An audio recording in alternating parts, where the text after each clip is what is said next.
Ever wondered who the strongest Archon is in Genshin meta-wise? Let's discuss that today. My name is Juice, and let's get into it. We're going to go from the absolute worst to the absolute best. So the weakest is Nahida. This is because she's a little kid, and she could easily get kicked like a football. This isn't very meta because that means her survivability kind of sucks. There's a high probability that she eats crayons too, which is gonna cause her performance to be inhibited. All in all, being a small kid that eats crayons makes her a very weak unit. Nothing much else to add here. Definitely a must-skip unit. The legendary Exalted Pyro Archon, the honorary son of Caledon. That's right, next up on our list is none other than Moeka herself. Juice. She's one of the current strongest characters in the entire meta right now. What the heck is she doing this low on the list?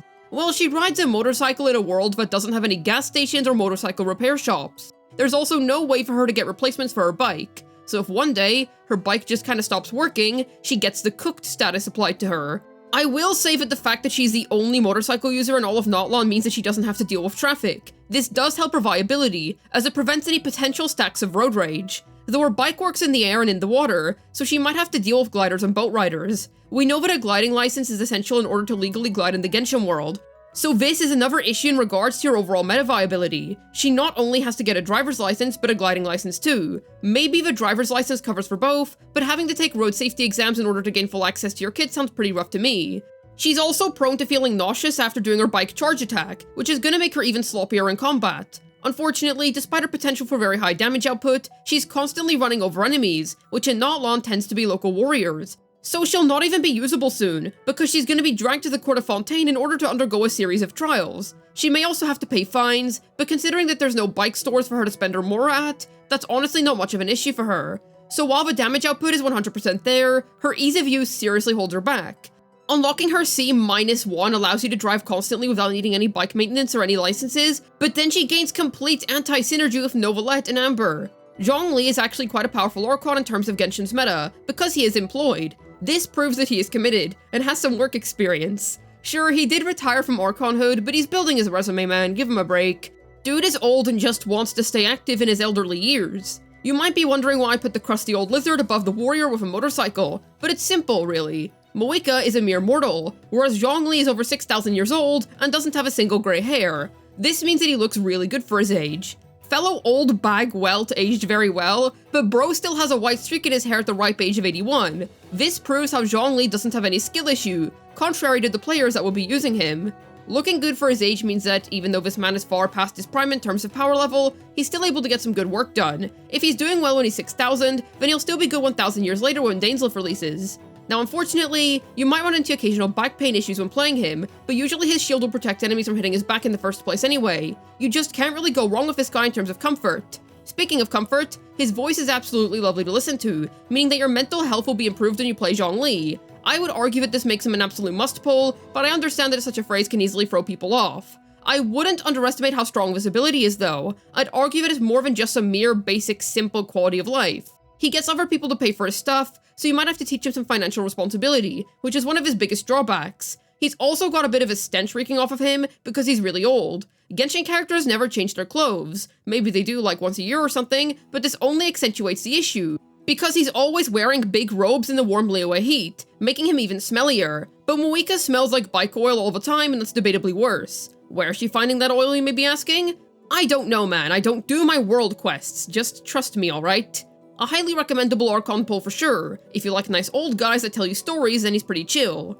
Then we move on to our beloved Lady Farina. You see, you might think it's obvious to slaughter up a lofty spot of number 1. However, there's quite a lot of pros and cons to balance with her. You see, it's true that she adds the peak effect to your account. This means that you will permanently have one of the greatest Hoyoverse characters of all time added to your account. This has a really good effect on your morale, because it makes you happy when you play the game. This is very important. She's also got 3 little guys and 1 chill guy. The little guys are little scrimbly squashy blorbos, making them an excellent addition to your Genshin account. These pets have permanent uptime because you're able to recast Lady Farina's skill before it expires, so she has 100% cuteness uptime when she is in both the Overworld and the Spiral Abyss. She can also change her clothes at whim during battle. As we established earlier, this is a very rare ability, so she doesn't stink. Her abilities also look quite soapy, and she's hydro, therefore the likelihood of her being smelly is very, very low. Her walking on water also prevents her from accidentally getting salt water in her eyes, which sucks, dude. Good for her. She is also one of the few Archons confirmed to have an actual house. Not only that, but we have an address, so we can regularly visit her abode. Sure, Paimon called her house mid, but if you're listening to Paimon's opinions, then that's an issue in of itself. And I honestly think Furina's house looks completely fine. She doesn't even have the debuff of having to pay for bills and rent, because she was employed for 500 years. Most humans are employed from like 16 to 18 at the absolute earliest, and 65 to 70 at the latest. Let's assume 65 is the capping point here. 500 divided by 65 rounds out to 7.6. She has been employed for 7.6 lifetimes. I think she'll be fine in terms of bills. Besides, she just gets her little guys to do the financial management on her behalf, so she's an Archon that actually has funding to her name. How epic. Unfortunately, she only eats pasta, which is definitely delicious, but I don't know if she ever eats anything else. We only ever see her eat cake and pasta. She's gonna become deficient in a lot of nutrients, which means she won't be able to fight. Also, she's scared of monsters, which is very inconvenient in a game about fighting monsters. You also have to regularly give her hugs in order to keep her happy, but I actually find this form of min-maxing to be pretty enjoyable. The nutrient deficiency is a pretty big debuff, but outside of that, she's an absolutely incredible pickup. Next, we have Venti. He's actually one of the most powerful beings in the entire universe because he's a peak femboy. Femboys are very hard to get right. You have to strike a very specific happy medium in order for them to be peak. If they look too much like a regular anime girl, then it's just a turnoff, because it's not a femboy anymore. If they look too much like a dude, then it's not a femboy, it's just a cute dude. Venti is the incarnation of a perfect femboy. This ups his aura by an incredible amount, because he alone is the king of femboyism. It doesn't get better than Venti. Now sure, he may be big on the drinks, which provides the liver failure effect. What a debuff. But when you consider that he can drink, I believe if I remember correctly, it's about 47 bottles of wine before things start to take effect, he probably has wind organs or something. If a guy even has organs at all, considering that he's just made out of wind. It takes a lot for him to get to the deep end, you know what I mean? So just give him 46 and then that's the problem solved. He can also sing and I think that's cool. This isn't that relevant to his meta position, I just think that's neat. Venti features a very cool hat, which gives him drip points. He's a squishy cutie patootie, which means that even if he does get liver failure, at least he's still pettable.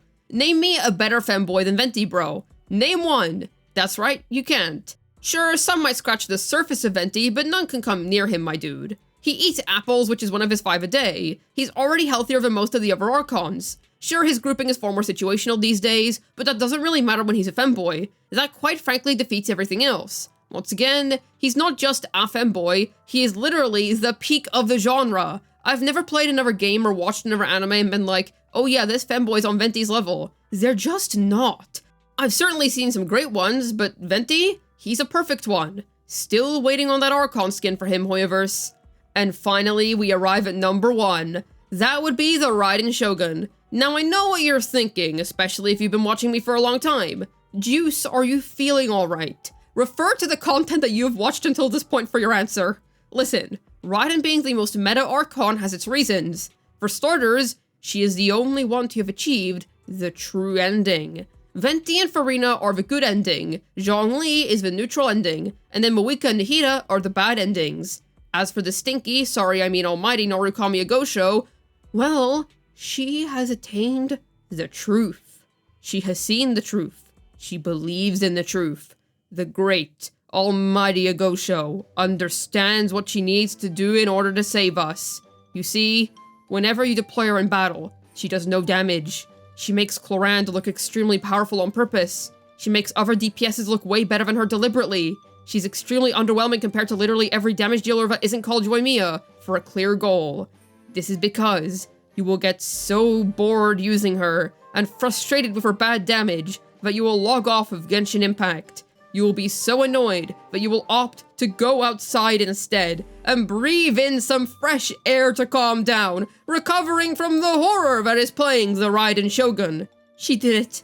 She has attained the true ending through being mid-incarnate itself, through being the B-tier unit of all time, through being an absolutely nothing character. She has caused us all to go outside. She has encouraged us to exercise, frolic in the fields, and prioritize our mental health. And now this is my reminder to you, my dear friend, to also look after yourself. And that is the one line in this video that is actually serious. Sorry, I mean what? This video has been extremely serious so far, and these rankings were 100% totally not fake. Surely. These rankings were very serious and objectively correct. There is no other truth, but if you insist that I missed out on some things, then feel free to debate me on my excellently crafted points down below in the comments. It'll be most amusing to hear your thoughts. Hopefully this video was able to tell you who the best Archon in Genshin Impact truly is. As always, I have a ZZZ second channel. Head on over and subscribe if you're interested in some fun, silly ZZZ content. You can also expect some more peek on there later today. I'd also like to mention that I stream on Twitch. I stream once a week every week on Saturday, starting from 3 PM UK time. Come along so that we can play Wuthering Waves, ZZZ, and do some other fun stuff together. This has been Juice, signing out, and ranking number 0 will be Mr. Settle Down! Because Hoyoverse can't stop buffing this man!